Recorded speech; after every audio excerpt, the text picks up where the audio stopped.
Bismillahirrahmanirrahim. Assalamualaikum warahmatullahi wabarakatuh. Hello everyone. My name is Delani Febrianti. You can call me Dani. I'm from 6th semester of English department in Universitas Islam Nusantara. For this time, I will explain about chapter 6, which the title Working with Individual Difference Among Students. The objective of this chapter: first, the follow strategies for interrelating with students so that the individual difference among them enhance classroom cooperation and learning opportunities.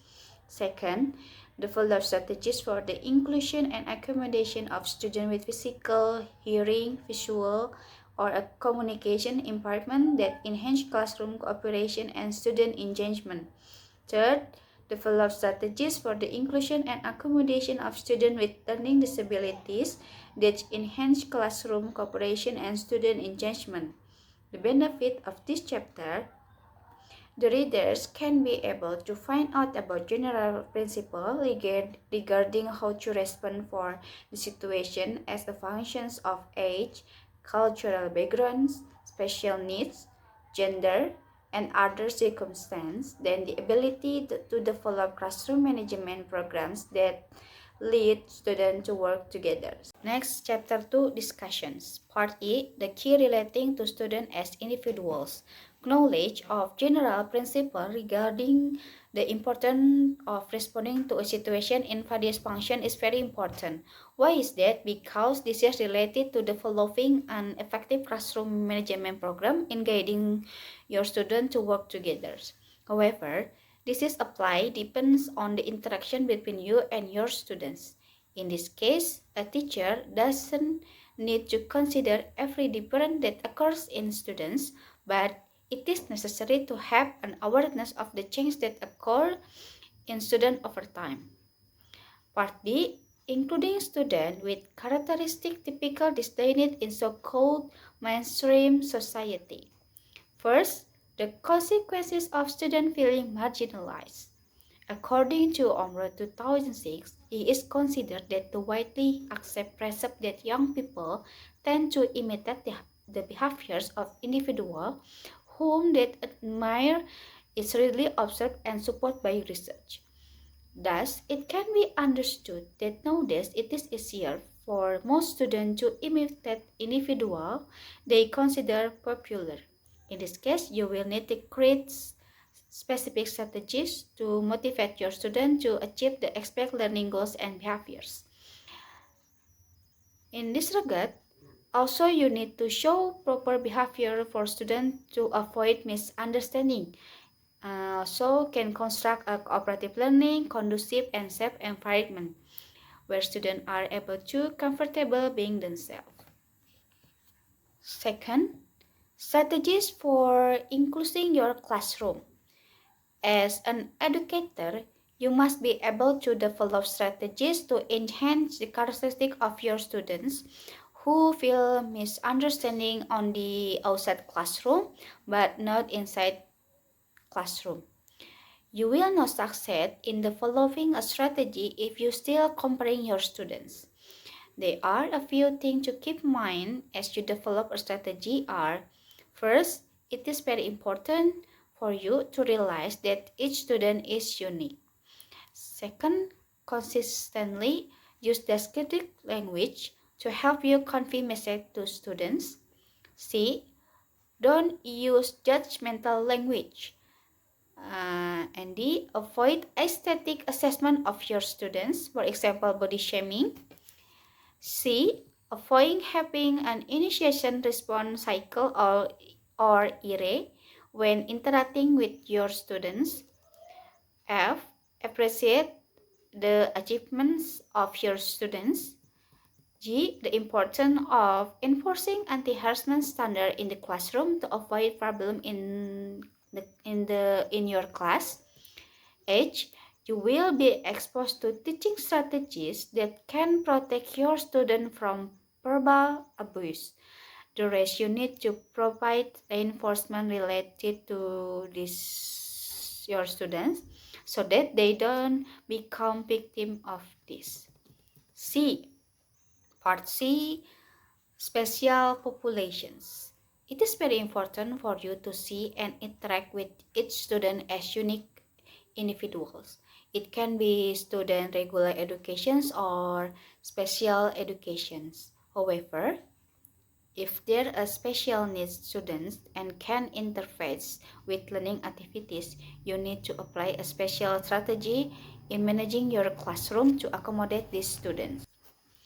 Part D. Legal concerns relative to inclusion and accommodations. First, classroom management implication of IDEA and other federal statutes. IDEA requires its states to have a plan by which public education agencies can provide the following service. Are identification and evaluations. Extensive efforts were made to identify children and adolescents with disabilities. The non-discriminatory evaluation of students with disabilities are carried out fairly. And second, service at public expense. Every student with a disability is provided with an appropriate education at no extra cost to his or her parents. Third, due process. The evaluation this is carried out to determine the classification of special education for students, which must be accompanied by the consent of her parents. Because if the parents disagree with the result of the evaluations, like a special education placements or the school method according to IDEA provisions, so the parent have the right to sue for the impartial proceeding of arbitrator to resolve it. And for parent and student participations, the student and his or her parents are consulted about the special education placement and plan. 5. Parent and student participations. The student and his or her parent are consulted about the special education placement and plan. 6. Confidentially. Access to record pertaining to a student's special education evaluations, placement, and program is available only to students, her or his parent, and the professional educators who are responsible for delivering the service. So that individual's education program or IEP. The IEP is developed for each special education student by the IEP team of the students. IEP team members include parents of students, at least one regular education teachers, one special education teachers, school representative who are eligible, and then the appropriate education in the least restrictive environment. The students' educational needs are met so far as reasonable possible in the same environment as that of students in the general education populations. Zero reject. A suitable and free public education system is available for every student with a disability. And then the last, personal development and in-service. Training and in-service education are provided for teachers and other professional personnel relative to meeting the needs of students with disabilities. Second, zero reject and IEP implication for classroom management. The school manager has decided the final penalty for students in the form of drop-off or DO.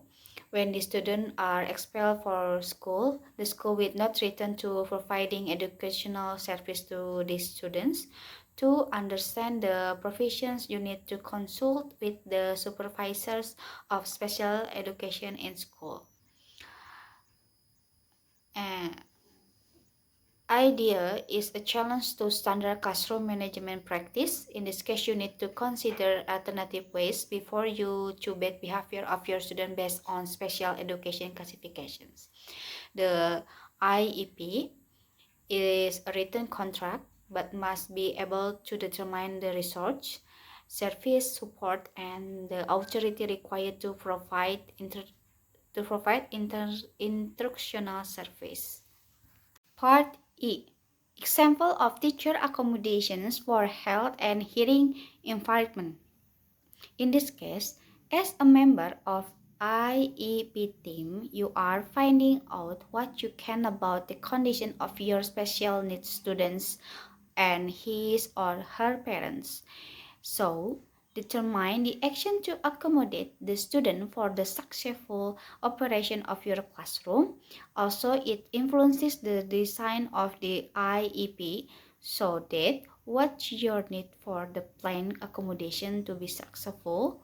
Finally, fulfill the agreement sections and make a formative evaluations regarding the program that has to be modified. Part F. Example of a teacher accommodation for learning disability. In general, student academic achievements is still far from achieving what students expect according to their academic abilities.